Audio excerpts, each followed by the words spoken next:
الجزائر تشن حربا جديدة لسحب تنظيم الكان من المغرب، والإعلام المصري يتدخل ويكشف الحقيقة. السلام عليكم. ما حدث في ملعب البريد وما حدث في ملعب طنجة مؤخرا على ديك الأمطار لي كما قلت يا إخوان، ولا سمحتوا وكنهضروا في إطار أخوي، ولكن بالفعل احنا إخوة وكنا ولاد هاد البلاد وهاد الراية كتمدنا وجا معنا. إلا كنا أنا باسم هذا الشيء غنعطي راسي الحق نتحدث بواحد الطريقة معينة فقط باسم هذا الشيء، ما باسم حتى شي حاجة واحدة أخرى، باش ما يكونش هناك لبس ولا خلط ولا شي غلط أو شيء من هذا القبيل. للأسف ما حدث في الملعب، لقينا بعض الناس فرحانة مستعدة، مجرد ما بدات الأمطار وبدا داك القطير اللي تيقطر بداو تيجريو كيصوروا فرحانين، زعما شوفونا وكذا وكذا وكذا، كينشروا في الغسيل ديال المغرب فرحانين. شوفوا ها اللي قلنا، ها السبيطارات هكذا، تفضلي يا جزائر تفضلي على طبق من ذهب هاكي. وعارفين عندنا الاعداء، وعارفين ان عندنا المتربصين، وهذا الكلام تحدثنا عليه في انه ولحظيه وجاوبنا عليه استباقيا. علاش جاوبنا عليه استباقيا؟ لاننا عارفين اش غيجي من بعد، عارفين النتانه وحشكم العفونه اللي غتجي من عند هذا النظام الهجين. قلنا يا إخواني في الله، لو لانج سال سو لاف à la maison. الحوايج اللي توسخوا فين كيتصبنوا في الدار، ما كنوريوش لعباد الله في الزنقه طل شوف هذا عاد نبداو نغسلوا فيه حدا عباد الله. هذه قاعده عامه في العالم باسره. وباش نقول لك هذه القضيه كتقال بجميع اللغات تقريبا. هذه المساله سمعتها في ثقافات بعيده مختلفه كلشي كيقولها باش نفهموا. غنجيو حتى عندنا حنا بوحدنا ونخرجوا من الصف وغنبداو نديروا العكس، انه دوك الحوايج اللي متوسخين في الدار كنشروهم ونعرضوهم امام بنادم، على الرغم ما كاين وسخ هنا. غير كنعطيك مثال، الا بيناتنا شي حاجه راه بيناتنا. ما حدث في الملعب ديال طنجة كانت هناك يعني امطار يعني بواحد الشكل اللي هو كبير، يعني كانت هناك عاصفه مطريه دخل الماء. هادشي شفناه كذلك وقع في الملعب ديال دورتموند، وقع في الملعب ديال ريال مدريد اللي هو البرنابيو، وقع كذلك في المباراة ديال تركيا مع جورجيا، وقع كذلك في المباراة ديال سميتو ديال عفوا فين وقعوا ثاني اعتذر، قلنا دورتموند وبايرن ميونخ وفي البرنابيو وفي المباراة ديال تركيا وقع في ملاعب وبزاف د الملاعب. حنا خدينا غير بعض الشهادات واستشهدنا ببعض المقاطع. اوكي، الا عندنا حنا يعني كيف بالمحاقد قلبو طيب كيتسنى ها اللي قلنا باغي هو غير لا باغيين نديرو حنا الكراوال ونبداو كنروس لورمات ندفعوا بعضياتنا والعوينات والكريانات وداكشي فهمتي، والفقر والقهر وصنادله الميكا وحلومات. هو هادشي اللي باغي يبقى يشوف هادشي باش يرتاح. هادشي اللي خاصو المغرب باش يزيد لقدام ولا شويه يتطور ولا كذا. لا، الممنوع في اي مجال تهضر معاه وما كايناش الخدمه وغلاء المعيشه والبوطه زادوا فيها 1000 فرنك، وكاين اللي باقي الان كيندغ فيها وكيلوق فيها البوطه زادوا فيها 1000 فرنك. سبحان الله. هل اللي قلنا شوف معايا واحد المقطع، شوف وغتفهم علاش قلنا الكلام. شوف لماذا لم تسارع الكاف باش دير بيانات حول هذه المهزله؟ انا هنا نطرح التساؤل. لانها مختطفه من طرف فوزي القجع، يا وزير الماليه في بلاده اللي ما قدرش يوفر حتى يعني ما قدرش يوفر ميزان. بارك الله فيك للشعب المغربي المطحون. وانا نقول لك حاجه اخويا سمير، راك تشوفوا شو صاري هذاك، شوف الماء هذا طوفان، هذه شو العداله الالهيه. سكان الحوز تسمع باقليم الحوز وشو صاري فيهم، مساكن بنين الخيم اخويا ابراهيم من الزلزال، ملي ضرب الزلزال 2022 23 مزيان مساكن مازالهم عايشين داخل. تشوف المعيشه تاعهم، حنا نشوفوهم عن طريق الفيديوهات ويتكلموا بدا، تشوف الوضع المأساوي اللي راهو فيه عايشين فيه، تدمع تبكي الدم. نقول ما راناش في 2005 ما تقولش راك في العالم. أنا وانا نقول كيفاش دوكا يحسوا هذو المسؤولين تاع نظام المخزن. هي وين انك مازالك تستحمر بالشعب تاعك وتقول لهم نستضيف بعض مباريات كاس العالم، هذه وحده. والحاجه الثانيه ماشي غير المغرب اللي تفضح في الحكايه تاع الملعب، حتى الكاف تفضحك. بارك الله فيك. باسكو اليوم اللجنه اللي جات راقبت الاشغال وعطت الضوء الاخضر باش تنطلق كاس افريقيا، وتشوف انت لي زيماج هذو هنا تعرف باللي هذوك اللجنه اللي جاو على كل حال فطروا وتعشاو مليح، باتوا وداروا مختلف السياحات اللي كانوا في المروك، والناس على بالي تفهمني بيان في الكلمه هذه، وراحوا يقول لك توفا بيان. انا اليوم واش راح نقول لك؟ قلناها وعاودناها، راه جاي وقت الكاف هذه جات طبطب لنا هنا وتقول لنا وديكم بافريك باش حنا الملاعب هذو نلعبوا بيناتنا. ياك راك شفت طاحت شتا في تيزي وزو، طاحت في الجي، طاحت في كاش. ها الاعلام الجزائري، ها لي شاغونياغ، اكلي الجيف، ها هما تيخرجوا، ها اكلي الجيف، لان تنقولوا ان انيمال اللي هو شاغونياغ راه هذه الصفات والخصال ديالو. اش كيدير؟ خصو يتسنى حاشاكم شي كلب ضربوا طوموبيله يخرجوا لي مصارنو، حاشاكم شي بقراوش طايح من شي جبل ولا تغرق ولا شي حاجه ولا عضا شي واحد وتنزف سميتو عاد كيمشي ياكلها. هو كياكل الجيف فقط، عايش على الجيف. هو هذا النظام الهجين. وحنا هادشي حنا قدمنا واحد الخدمه جليله، كنعاود نقول عندك تمشي غلط، وهذه واخا قلتها ما فيها باس، لان بعض الاخوه يكونوا جداد التحقوا بنا وكنرحبوا بالجميع غير باش يعرفوا، ولا يمشي اول مره يشوفك شي حد يقول لك دخيني كيطبل، القجع كيطبل كذا كذا، راه ما كنطبلوا حتى واحد السي محمد. راه بلادنا الا كنا غنطبلوا، راه غنطبلوا على بلادنا. والتطبيل راه فيه وفيه، حنا ما كنديروش التطبيل الفارغ وما كنطبلوش شي 10، غير كنجاوب. كنقولوا وكنعاود نقولوا، اي مسؤول غش اختلس دار شي مصيبه كاين القانون وكاين القضاء، ما كاينش النقاش، ما كاينش استثناء. واللي ما قادرش، قلتها عشرات المرات وباقي غنبقى نقولها حياتي كلها، اللي ما قادرش على شي مسؤوليه ولا شي منصب يحط الصور زيد بحالاتو. الا تق فيه جلاله الملك وتقوا فيه المغاربه وما استطاعش ولا ما كانش كفء وما كانش في المستوى، يمشي بحالاتو عطينا باتساع، والقضاء يتحمل معاه المسؤوليه ديالو. بوان بار. غير باش نفهموا من اي سياق تنهضروا وعلى اي قاعده كنهضروا باش ما نغلطوش، ما نقولوش لا هو داخلنا هو كيطبل ويا كما عنده ترى ما عندي ولا راني ولد البلاد بحالي بحالك، راني ولد الشعب، حتى انا راه باغي البلاد تزيد لقدام وباغي كذا، وعندنا غير البلاد بحالي بحال اي واحد، باش ما نمشيوش غالطين. راه ما عندي مصلحه في هذا الكلام، المصلحه الوحيده هي بلادنا ما تضربش وما تشوهش، اما شي مصلحه ماديه ولا حاجه ما تمشيش غلط. عناب ليطمئن قلبك وتوصل الخطاب كاخ من قلب للقلب فقط لا غير، وفوق هذا الشيء راه ما عندي ما نبرر لك. بلاتي نتفاهموا.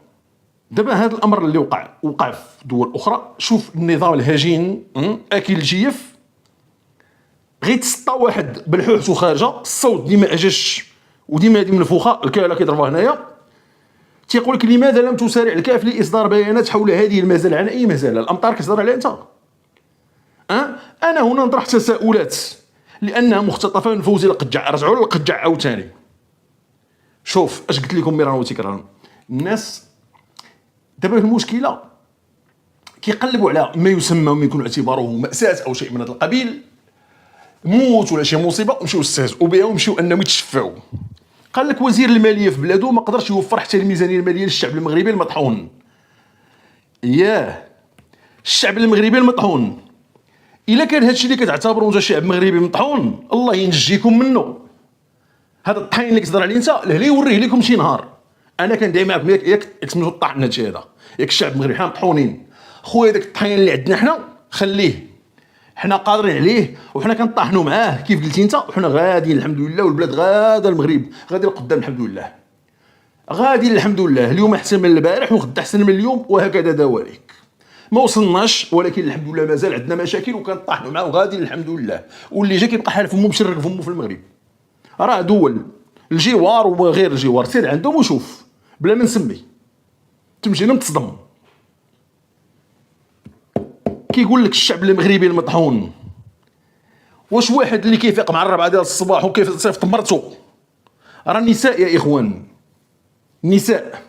نساء يا اخوان في الجزائر كتفيق مع 4 ومع 5 الصباح، مرا باقا صغيره، خلي مرا كبيره نقولوا مثلا شويه ما عطياش العين، راه كبرات يحترموا ويوقروها، باقا جون. كاين اللي عندها 26 28 عام، كاين اللي هي ابن الوحيده ووالدها مرض مسكينه ما عندها ما دير، كاين اللي زوجها وراجلها ما عنده نفس، ولا ما نخرجش انا البرد انا كذا، وعندها مسكينه وليدات صغار، وتتخرج وكتمشي والزوافرين مخشيوص منهم وتحكك عليه وتحكك عليك، كتسنى في شكاره ديال الحليب.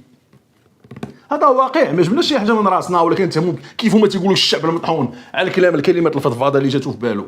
هذه حقيقه وواقع كيعيش الشعب الجزائري. كيسمح لمرته تخرج مع 4 و5 ديال الصباح، تتخرج باقا الظلمه باش تشد الصف على شكاره ديال الحليب. نعم، باش عطى الوليدات مسكينه. السيده خارجه بنيه حسنه ونيه طيبه، حنا ماشي بحال ما غنبداو نقولوا خارجه كذا وكذا. لا اخويا، ما قادرش اخويا على داك الوزر، انا داك الوزر وديك التهم انا ما قادرش عليها، ولكن حقيقه هذه السيده خارجه بنيه حسنه تجيب الحليب لوليداتها مسكينه. ولكن راه كاين متربصين، الزنقه المره اللي كتخرج مع 4 ديال الصباح ل5 ديال الصباح. طبعا كاين بنادم ماشي هو هذا، كاين متربصين، كاين اللي عنده نيه سيئه، كاين القناصه، هادشي موجود. تهضر على المغرب تقول الشعب المغربي مطحون. كون قلت لك انا بعد هذا الكلام شي كون تقولوا السويد، تقولوا الايسلاند، النرويج، تقولها كندا، الاسترالي، ما غنقبلهاش وما تعجبنيش، ولكن نجلس في لو سوب كونسون ديالي نقول واخا راه قالوا هذا الناس بعدا على الاقل حتى يقولها واحد مقحط حتى بلا محفيان صندالك الميكا ما لاقيهاش وغيقول على المغرب هادشي الشعب المغربي مطحون. كتقول لي هادشي اللي طاري الماء والامطار، سمع الماء والامطار العداله الالهيه. سكان الحوز بانين الخيام اللي ضرب زلزال الوضع مأساوي تيبكي الدم وبالله يا سي محمد. الا سميتي هادشي عداله الهيه اش كتسمي انت الحرائق اللي جالسه كطحن في الجزائر؟ اش كتسمي انت؟ حنا ما بغيناش نتشفاو وما غنتشفاوش، لا حاشا لله، حنا ما نتشفاوش في المآسي ديال الناس، ما نتشفاوش كوارث طبيعيه ولا كوارث اللي هي مقصوده. الله اعلم، قلبوا نتوما على شنو راه تبون قال لهم فتحوا دقيقه نشوفوا شنو واقع، يعني اعتراف مني بعدا كاينه شي مصيبه تما. زيد الا كانت هذه عداله الهيه، حنا راه الماء الدراري راه تحت منو كيدوشوا كيلعبوا به، الماء ما طاري والو، ما مات حد الحمد لله، ما تشرد حد، ما ضربت شي حاجه، مول الماء. وهذا الشيء يقدر يتصلح في شهر قال لك من شهر، علاش غنوصلوا حنا كاع لشهر؟ في 2 سيمانات ولا شنو يتصلح هادشي كامل كاع، نقولوا تلقى مكامن الخلل والسلام عليكم. ليطونشيتي راه باينه كيفاش كتصلح، كاين اختصاصي في ليطونشيتي، هادشي ساهل. كتهضر على الماء، اش من عداله الهيه كتهضر عليها؟ اللي شنو نعتبروا عداله الهيه هادشي ولا الجزائر كلها اللي شعل فيها العافيه. ولكن حنا كيف من اخلاقنا ما نتشفاوش، لا حاشا لله، حنا ما نتشفاوش المآسي ولا واحد تجرح ولا تحرق ولا وقعت له شي مصيبه، لا تشفيتو في حكيمي تضرب، تفيتو في الراجل، السيد لاعب كره القدم تضرب في مباراه كتشفاو وكتضحكوا، تضرب لكم بليلي، مصدعين الدنيا بليلي ومع ذلك حنا ما كنتشفاوش. كنتمنوا السلام والعافيه للجميع. جيتو ذاك النهار جبتو زورا وبهتانا وعدوانا كتروجوا لان جلاله الملك قد توفي وكتضحكوا على هذه المساله، الموت كتضحكوا عليه وكذوب، كون عارف الصح. لا حول ولا قوه الا بالله. الحوز اللي كتهضر عليه المغرب ما قبل المساعده ديال حتى شي واحد والطاحن. الا كاين بعض الناس بغاو يبقاو في الخيام، اسمح لي الدوله وفرات شنو خصو يتوفر. كاينه مسائل اداريه، كاينه مساكن بعض الناس قال لك حنا ما نمشيش. انا مع كامل احترامي وتقديري، الاخبار اللي واصله من تما كاين بعض الناس من ساكنه الحوز قال لك اودي بناو لنا مساكن بعيده على المنطقه فين حنا تنجلسوا. انا ما باغيش نمشي تما، كاينه مساكن الان مسدوده، بناها المغرب مسدوده. المغرب اللي عطى مساعدات قبل ما تدمر لي المسكن ديالو وصلت 14 مليون. ما عرفتش شنو هي 14 مليون، ما عرفتش شنو هي بفلوسكم بالدينار الجزائري. ما نقدرش نقول لك لان غنطول الحلقه كلها انا كنقول فيها طويل، فهمتي، فيها الاصفار بزاف، فيها التشكال والتعقال، ما تعرفش. لا صعيب هذيك 14 مليون سنتيم اللي كنهضروا على تقريبا 15,000 دولار. صعيب باش نقول لك، وحسب بالدولار شحال تجيك، بزاف، خصك بزاف ديال الفلوس باش تعرفها. نعم، من اموال المغرب. راه الدول عرضت عندنا، المغرب ما بغاش ياخذ من عند الاموال باش نرجعوها فخر وطني، والحمد لله نحن فخورون ومقاتلين ومطاحنين. والمغاربه هزوا ببعضياتهم. اش كتهضر انت على سميتو؟ كتقول استحمر الشعب تاعك، الاخر قال لك استحمر. لا كاين شي واحد مستحمر راه هو باين شكون هو. واش واحد اللي حاط لي عدو افتراضي، الدونكيشوط ديال لا مانشا حاطينو ليه، الدونكي خوتي حاطينو ليه، واش هذاك هو سميتو حرف طاوحين ديال الهواء؟ انت شكون هو اللي مستحمر؟ انت على ما كتهضر؟ انت كيهضر شعب مناقي ياكل وكيهضر على هادشي هذا. انت بلاد الغاز وبنادم كيشد البوطه، راه فوت الشريط الساحلي الشمالي، فوت هذاك اللي منه جمهوريه القبائل المحتله، راه فقط هبط شويه لتحت. تصور معايا الغاز يا اخوان، الناس من الاربعه للاربعه تيقول لك الكاميون كتسجل، تيقول لي راه غتجي 30 بوطه مثلا، كيتسجلوا عند مول الحانوت وكيحط الخاوي وكيتسنى مره في السيمانه. ولا وصلت لا ليست عمرات تيقول لك لا سومين سويفونت، السيمانه اللي بعد منها بلاد الغاز السي محمد كيتسناو وما عندوش البوطه. تهضر على المغرب، الحمد لله الحوان ترى الخير موجود. تهضر على الحليب، تهضر على اللي عندكم فيه اشكاليه، تهضر على المواد الغذائيه. الحوان تبارك الله، الحوان راه غتجيو في كاس افريقيا وغتشوفوا، غتجيو غتفرج. انا نصيحه نعطيك، عندك تشد الصف ولا توقف قدام شي حانوت تشد الصف وتوقف، ما تسنى لا صف له اي حانوت بان لك، ولا تبان ديك الثلاجه تخلعك تقول عندك نمسها يجيو يديوني البوليس ولا لا، تكون حاطط الثلاجه على برا، حل مع راسك، هز داك الشيء اللي بغيتي.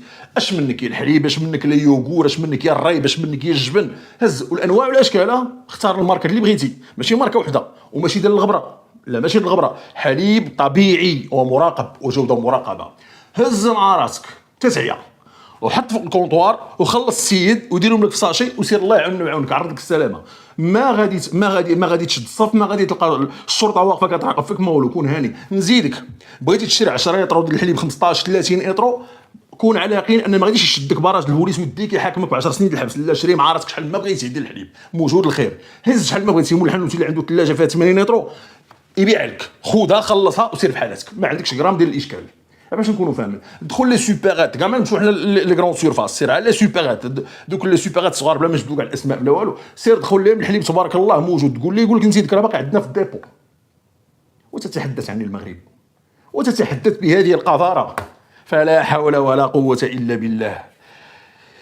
قال لك حتى الكاف تفضحت اليوم، جات اللجنه ووافقت على مباراه كاس افريقيا. هنا تعرف ان اللجنه، اسمع شوف الكلام النتن. شوف دابا هادو تيكبروا في داك الشيء اللي كيطلوا في التقابي، كيكون كيطلع على ماماج كانت كدير واش باقا كدير ولا. قال لك اللجنه فطروا تعشاو مليح، حيت فطروا تعشاو مليح. هذه عندنا حنا عاديه في المغرب بلاتي نوقعوا عدادي، فطروا تعشاو مليح. دابا هما فطروا تعشاو مليح، عندهم حدث استثنائي. عرفتي شنو هي فطروا تعشاو مليح؟ راه باش تعرف، ها هو السيد راه كيبان له شي حاجه، واه راه فطروا تعشاو. ترى فطروا تعشاو مليح، ترى الناس راه فقراء، راه حنا كاع فقراء تحت الله عز وجل. ترى الناس فقراء، ترى الناس خدامه ب 3000 درهم 3500 درهم، راه عشاهم تبارك الله باللحم قويميله نعم سيدي، وشويه ديال الفريت وشليطات ومعشي مليح نعم سيدي، والفطور تبارك الله. اللهم لك الحمد، اللهم اديم نعمه حضرنا الزوال. اخر مشكل مطروح في المغرب هو الماكله. كلشي كياكل، كاينه اوضاع، كاينه مشاكل، كاينه كذا، ما نبداوش ندرسنا حنا وما عاد شكون، ولكن هذا فطر وتعشى مليح. كلشي كيفطر الحمد لله وتعشى مليح، الحمد لله. اللهم لك الحمد. اللي ما كيبلك السياره بالقليل، اللهم لك الحمد. تبانك حاجه كبيره، تجوع يلاه غيجي يفطر وتعشى مليح. نتوما ديك النهار شادين بنادم جاي عندكم لجنه دوليه تحط لهم كاوكاو ديال 4 ريال وما عرفت شنو هو، تشوه تفضيحه هاد الكنس هادو. قال لك وباتوا وداروا مختلف السياحات اللي كاينه في المغرب. والناس تفهمني زعما غايقول لك السياحه الجنسيه، انا غنجبدها لك بلاتي، انا نهضر معاك. كاين اخويا فرق. غتسولني غتقول لي عندكم دعاره في المغرب، انا غنقولها وانا مغربي ونحط يدي على هذا الراي. نعم كاينه دعاره في المغرب، نعم كاينه. كيفاش كنعتبروا الدعاره؟ السؤال اللي غطرح عليا. حنا كنعتبروا الناس ديال الدعاره خارجين على القانون، ناس فاسدين منبوذين، لا دينيا ولا اخلاقيا ولا اجتماعيا ولا قانونيا. نعم هذا راينا. كاينه الدعاره في الجزائر؟ الجواب طبعا كنعرفوا نعم، هو نعم ونعم. كيفاش كتشوف فيها الجزائر في الدعاره؟ اولا مقننه. تقارن بلاد اللي منع الدعاره ودايره قوانين ضد الدعاره مع بلاد اللي مقننه الدعاره وكتخلص منه وكتاخذ عليها تاكس. تهضر على بلاد الشيخ ديالكم مفتي ديالكم شيخ شمس الدين الجزائري قال لك كاينه في الجزائر العاصمه لوحدها اكثر من 8000 بيت دعاره مرخص. ما قلتهاش انا، قال الشيخ شمس الدين، وراجل معروف عليه الصدق، راجل لان عنده غيره على البلاد وكيتاسف مرخصه. نهار جاو عندكم الشناوي بنيو، بغيتي نشروا الغسيل، نهار جاو عندكم الشناوي باش يبنيو لكم المسجد. فراسك واحد القضيه نقولها لك، وهذا ليس كلامي، هذا افتاء ديال العلماء المسلمين. راه عندنا علماء المسلمين، راه عندنا ناس بلاتي. انا غنوجه رساله لواحد الشخص اللي هو مختص في الشريعه، كنقدروا وكنحترموه وكيحترمني كيف بدني في الشعور. اخ عزيز اللي هو الشيخ الفيزازي. يا شيخ يا فيزازي، انا اوجه لك خطابا ورساله، واتمنى تسمع هذا الكلام هذا، ولا ما سمعتيش الاخوه وصلوا ليه. لكن الشيخ الفيزازي الحمد لله عندي معه علاقه طيبه، طبعا ما كنلتقيش معه بشكل شخصي، ولكن وكاين كنحترم واعرفه ان رجل جد متمكن، لان المجال ديالو ما ندخلوش في المجال ديالو كيف هو ما غيدخل ليش في المجال ديالي، ولا انا احترام شديد بيننا، واخا سيدي هو متبادل. يا شيخ يا فيزازي، سؤال امام الله عز وجل، مسجد تقام فيه الصلوات، ياك مسجد ما نديروش حاجه واحده اخرى، ويذكر فيه اسم الله، ويقرأ فيه كتاب الله، ويعبد فيه الله عز وجل، ياك يبنيوه ما غنقولوش كفار باش نمشيو لداك التكفير وداك الشيء كامل. يبنيوه ناس اللي هما ناجسين. انا ما كنقصدش الجنسيه ديالهم انهم ناجسين، لا ما كنقصدش هادشي، حيت هذاك المسجد اسمعني مزيان، والله الذي لا اله الا هو رب العزه واتحمل مسؤوليتي.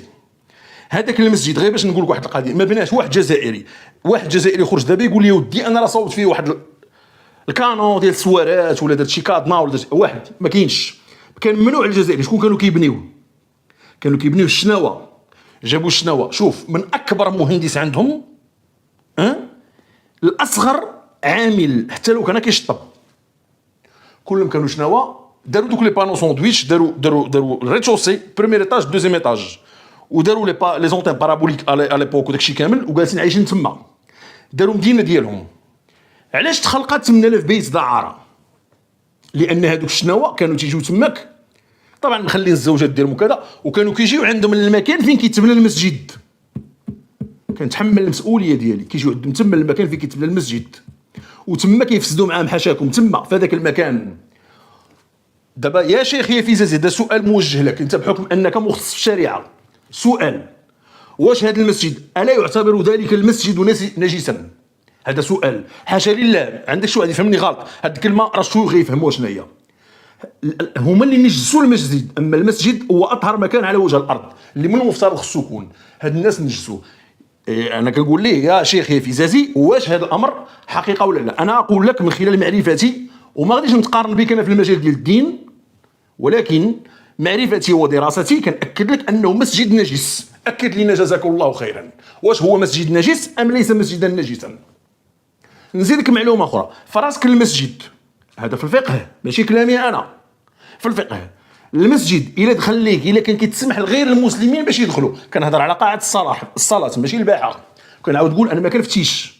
انا كناخذ على العلماء المسلمين اللي ليس اختصاصي. الا كيدخلوا ليه غير المسلمين اقول فقط غير المسلمين كيدخلوا لباحه الصلاه يعتبر مسجدا نجسا في الاسلام. نزيدك ولا بركة عليك. سياحات مختلفة. عن أي سياحات مختلفة تتحدث؟ اللجنة جاية دابا أنت بالله عليك هذا خلينا دابا اللجنة جاية حنا جالسين كنعرضوا في يا ودي اتقي الله اتقي الله. الفضائح اللي مديوره في الجزائر واللي ديرنا الجزائريين على برا كاين. حنا هادشي ما كنجبدوش ما كنبغوش نهضروا عليه لان هذا ماشي موضوعنا. حنا عندنا كيف قلنا مشكل مع النظام الجزائري اللي دافعك ودافع بحالك وموظف بحالك. اما الشعب له ما له وعليه ما عليه. كيف الشعب المغربي له ما له وعليه ما عليه.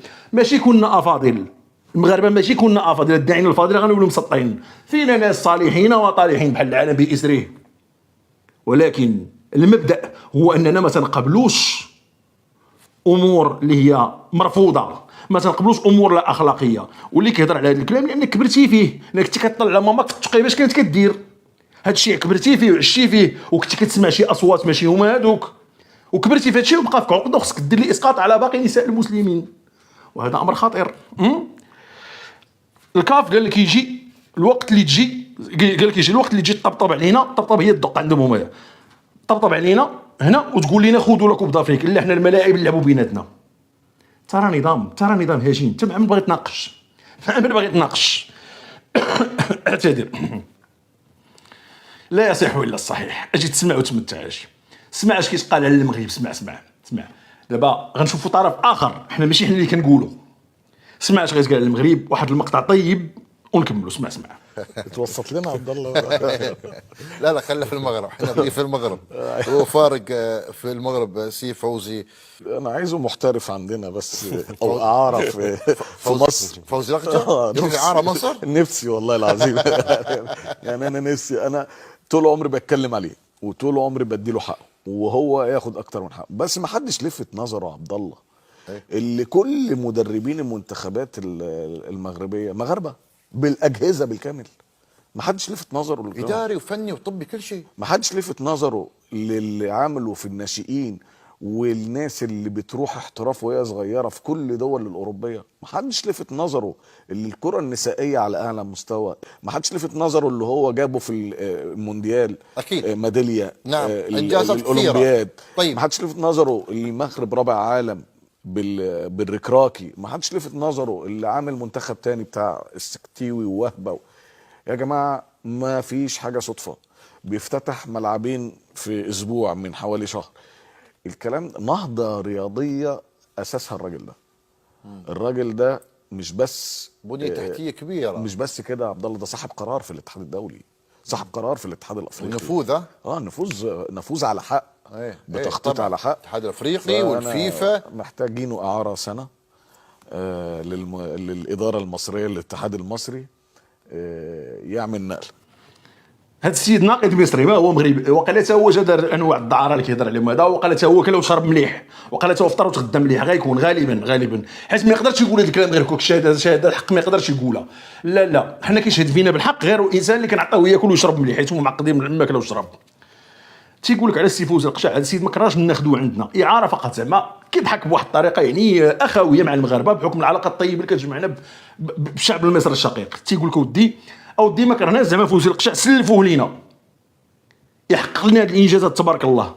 رجل اللي تبارك الله يقود النهضه والقاطره ديال كره القدم المغربيه، واللي جلاله الملك وضع فيه الثقه ديالو المغاربه الحمد لله، ورجل يعمل بكد وبجد تبارك الله واحسن الخالقين. قال لك كل مدربي المنتخبات المغربيه مغاربه بالاجهزه كامله الحمد لله. هذا بعدا باش انا شخصيا كنهضر على نفسي من الاشياء التي تجعلني اشعر بالفخر. ولا سمحتوا تنقول لكم ماشي باش نقول لكم راني واعر ولا كذا ولا كذا، شفتي باش نشارك معك هذا الاحساس. قسما بالله الا هذا الاحساس عندي ملي كنت مازال صغير دائما كيكون عندي. واش كنامن بواحد القضيه، تنقول انه راه حنا خصنا مدربين مغاربه. شوف مدرب اجنبي طبعا غيبغي يحقق يكون عنده ان بالماريس ويحقق الاهداف وطبعا هو تسجل عليه ما قلناش لا، ولكن القتال الروح القتاليه حاجه اخرى. الروح القتاليه شيء اخر، لان مدرب مغربي غيلعب معك بروحه بدمه بمعرفته وكذا. وبالاضافه الى ذلك فين مكتوبه، عطيني شي كتاب مكتوبه فيه انه ولا كان مغربي راه ما كيعرفش ولا كان اجنبي كيعرف. كفانا من عقده النقص. الحمد لله انت شوف المدربين، ها السكيتيوي، ها باها، ها الركراكي، ها الدقيق ديال الفوتسال، الحمد لله كل شيء كاع على المدربين باستثناء المدرب خورخي فيدال ديال النساء فقط هو اللي عندنا. جميع الفئات الحمد لله عندنا مغاربه، الا نسيت شي مدرب اسمحوا لينا اعطينا بعض الامثله الحمد لله وغاديين تبارك الله واحسن الخالقين. اذا هذه نهضه كرويه، نهضه كرويه. ما كاين حتى دوله دابا عربيه، حتى دوله ولا دوله عربيه ولا دوله عطيني ولا دوله عربيه ولا دوله افريقيه ما كايناش.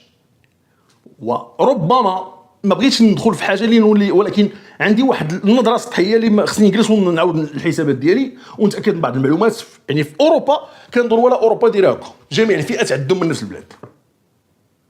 راه نهضه داكشي اللي داروا المغرب راه خيالي، راه واحد الديناميه خطيره. قال لك ما عمله في الناشئين والشباب والصغار يحترفون في اوروبا. الكره النسائيه الحمد لله على مستوى، حنا سباقين الحمد لله. احنا اهتمينا كره القدم النسائيه فين كاين كيتسوق لها شي واحد، راه وليتي كتلقى الملعب مملوء عن اخره. راه حنا غادي لكاس العالم، ها كاس افريقيا الحمد لله. الفوتسال حتى هو كنهضروا على الفوتبول فيمينا، كنهضروا على سميتو كره القدم النسائيه. فين ولاو المغاربه كيهضروا كيعرفوا اللاعبات وكذا. 5 سنين دابا 6 سنين نتحدى 99% ديال المغاربه والله ما تعرف منهم عبدوا ربهم. ماشي كنقول لك راني اللي عارفه، انا من اول اللي ما عارفش. هذه 5 سنين سولني على المدرب ولا المنتخب ديالنا ديال النسوي، ولا سولني على شي لاعيبه ولا حارسه ولا كذا، والو ما عرف والو. بحال سولتيني على الموزمبيق، وهادشي ماشي صح، ما خصوش يكون هكا، لان تا هما حاملين الرايه وحاملين المشعل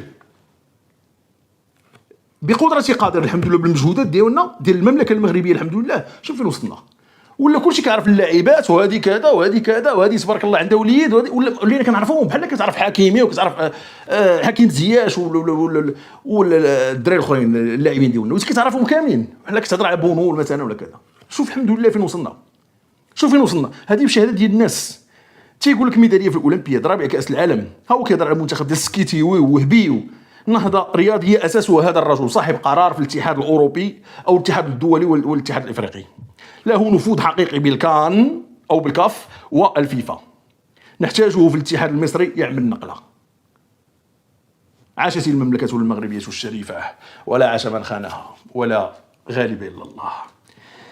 كنشكركم على المتابعه، كنشكركم على وقتكم الثمين، وكنتمنى الحلقه نالت اعجابكم وكانت عند حسن ظنكم ومستوى تطلعاتكم. كيحييكم اخوكم طارق حجاب، واستودعكم الله، والسلام عليكم ورحمه الله.